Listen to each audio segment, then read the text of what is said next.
तीनों समय की आरती। आजकल आप देख रहे होंगे यूट्यूब के ऊपर जितने भी जो भविष्य वक्ता हैं ये समाधान बता रहे हैं कि युग परिवर्तन में हमारा कैसे जो है बचाव होगा। वो भविष्य मल्लिका की भविष्यवाणियां बता रहे हैं कि जो व्यक्ति त्रिकाल संध्या करता है, त्रिकाल संध्या यानी 3 समय की आरती जो व्यक्ति जो करेगा उसका बचाव होगा। कहते हैं जो त्रिकाल संध्या करते हैं उनकी बात देवता बहुत जल्दी सुनते हैं। त्रिकाल संध्या क्या होता है?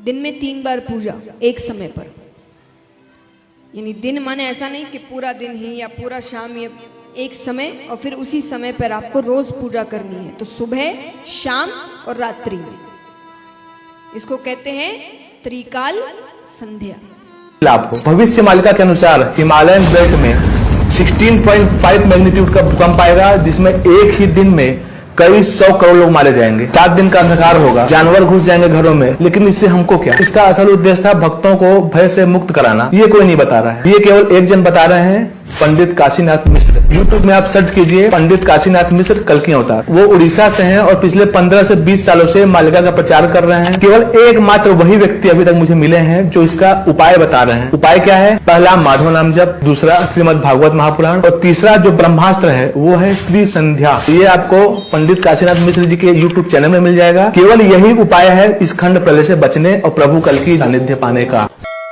विश्व युद्ध 2025-26 में शुरू होगा। अच्युतानंद ने तो यही लिखे, होली ये युद्धटी है वो आदेश देवटी माधव। कौन आदेश देंगे? माधव। बोलो प्रेम से अंधे कमार हरि हरि। माधव कल्कि, जो कल्कि मानव शरीर में आएंगे वही माधव का निर्देश पर युद्ध होगा। और प्रभु ने युद्ध को रोक के रखे क्योंकि भक्तों का उद्धार नहीं हुआ है। भक्तों का उद्धार नहीं हुआ है, इसी कारण युद्ध देरी हो रहा है, यानी देर हो रहा है। उसी से पहले प्रिपरेशन हो जाओ। अरे भगवान तो चाहते हैं सबको उद्धार करने के लिए। भगवान तो कोई जाति धर्म वर्ण देखते नहीं।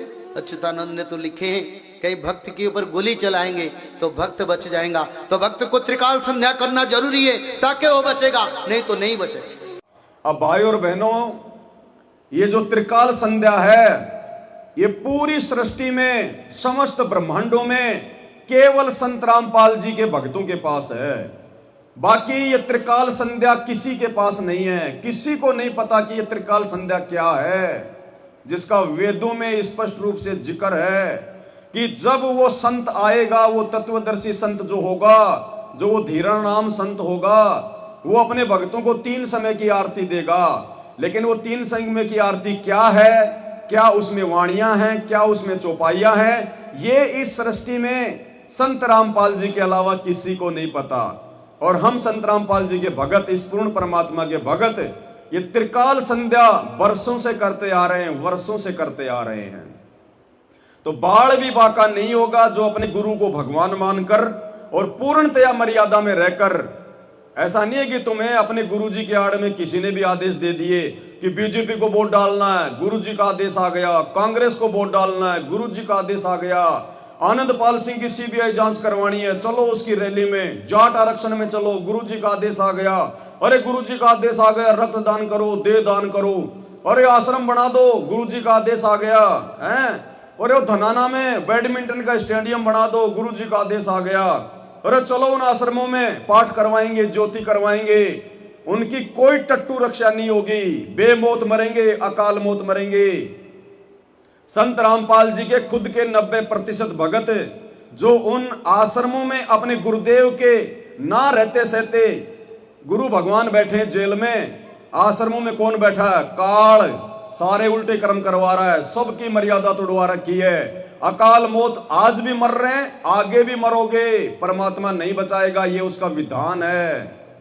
ये बचाव केवल साथ संगति से जुड़े हुए भाई बहनों का होगा जो पूर्णतया मर्यादा में रहकर, अपने गुरु को भगवान मानकर, उन्हीं के प्रति समर्पित रहकर जो दृढ़ता के साथ में भक्ति पर लगे रहेंगे। अन्यथा बचाव नहीं होगा। या फिर उन लोगों का बचाव होगा जिनके पिछले संस्कार मजबूत हैं, वो चाहे भगत हो चाहे जगत हो, या उनका बचाव होगा।